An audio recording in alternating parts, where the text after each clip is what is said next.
Welcome back to Tamu Academy. Lesson 4, Global Affairs. Who controls the global economy? If you go into and type in who controls the global economy into a search bar, and you'll fall down a rabbit hole. Secret families, shadowy bankers, a room somewhere where a handful of people decide the fate of the world. It's a seductive story. And I understand why people reach for it. But I've spent my career inside the machinery of policy, and I want to give you a different answer. Not because the truth is comforting, but because it's actually more unsettling than a cabal. Because a cabal, you could expose, you could name them, shame them, tear the room down. What actually runs the global economy is harder to fight than any villain. It's a system, a structure of rules about who votes, who owes, and whose money you're forced to use. Rules written mostly after World War II by the countries that won it. The genius of that system is that it doesn't need a villain, it just runs. So let me show you how it actually works. And I'll show you the receipts because the clearest place to see the system is a place it presses hardest: Africa. Now, the vote. Start with the two institutions at the center of global finance: the International Monetary Fund and the World Bank. When a country is in crisis, these are the lenders of last resort. And here's what almost nobody knows about how they run. They don't work like the UN, where every country gets one vote. They work on a formula that's basically $1, one vote. The more money you put in, which means the richer you already are, the more say you get. Half the formula is literally just the size of your economy. So, who actually holds the power? The United States holds about 16.5% of the vote at the IMF. The European bloc, around a quarter. China, the world's second largest economy, just 6%. And all of sub Saharan Africa, 46 countries, hold about 4.5% between them. And here's what gets sharp: major decisions at the IMF require an 85% supermajority. Do the math. With 16.5%, the United States alone can block anything. One country holds a veto over the whole system. Now, look at this. Advanced economies are about 13% of the world's population and nearly 60% of the votes. Sub-Saharan Africa is slightly largest share of humanity, 14%. It holds 4.6. That's not a glitch. That's a design. And the cruelest part, Africa uses these institutions more than anyone. Nearly half of all IMF lending programs this century went to African countries. They're the biggest customers with the smallest voice. Imagine a bank where the people who borrow the most get the least say in how the bank is run. That's not a conspiracy, it's just the rule book. But votes are only the first layer, because here's an old truth about power.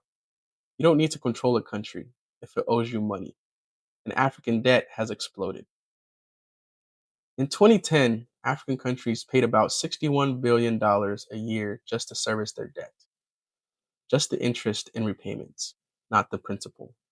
By 2024, that number had hit 163 billion, nearly tripled in 14 years. And that money has to come from somewhere. So here's what it costs in human terms. 25 African countries now spend more on debt than on education. 32 spent more on debt than on healthcare. In 2023, for the first time, Sub-Saharan Africa as a whole spent more paying interest to creditors than educating its own children. Across Sub Saharan Africa, governments now hand over almost 19% of all the revenue they collect just to service external debt. That's 3 times what it was a decade ago. Nearly a fifth of everything the state takes in gone before a single school or clinic is funded. And now the third layer, the one that locks the whole thing in place: over 60% of Africa's external debt isn't just owned to foreigners. It's denominated in a currency African countries don't control, the US dollar. Think about what that means. A country borrows in dollars, and something happens on the other side of the world. The US Federal Reserve raises interest rates, the dollar gets stronger, and suddenly that debt the country has costs more. Its own currency is worth less against the dollar. Its debt balloons. And it never cast a single vote in the decision that did it. Their money falls.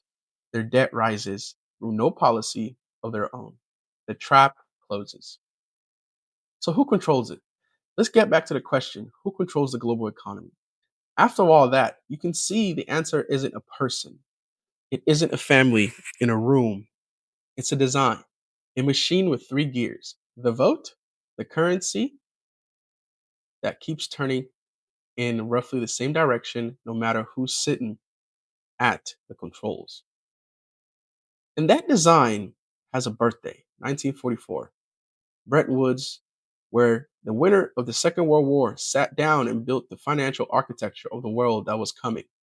The IMF, the World Bank, the dollar at the center. Most of Africa wasn't even in the room. Much of it was still under colonial rule. So here's the AfroCentric reading, and it's not a slogan, it's just history. Colonialism didn't simply end. In many ways, it changed instruments, from flags and armies to votes, debt, and currency. Now, I have to stop myself here because this is exactly where an argument like this can go wrong. It would be easy to tie this into a neat story of a unified West squeezing a helpless Africa. That story is too simple, and it's not quite true. So let me complicate my own argument. It's not only the West anymore. Today, 42% of Africa's external debt is owed to private creditors, banks, bondholders, asset managers, not governments. And China has become Africa's single largest bilateral lender. The old colonial powers aren't the only hands on the machine now. And the system is not all powerful, it's contested loudly. In 2024, Africa won a third seat on the IMF's executive board. There's an active fight underway to rewrite the quota formula. African economists, finance ministers, and institutions are pushing on this every single day. The machine has rules, but rules are being argued over right now. So, what this means, and that's the real point I want you to leave with, not helplessness, the opposite, because here's what a system is that a conspiracy can never be.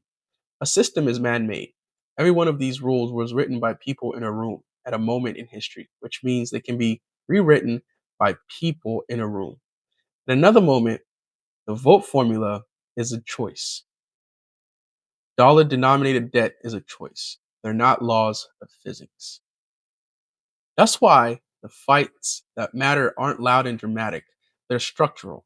Reforming who gets a vote, borrowing in local currencies instead of dollars, building regional strength like the African Continental Free Trade Area, so the continent negotiates as one instead of 54. This is what real economic power looks like, not overthrowing a cabal, but out organizing a system. So, who controls the global economy? The honest answer is that it was never a who, it's a how. A structure of votes, a debt, and a currency built at a particular moment by particular winners and still running on their logic.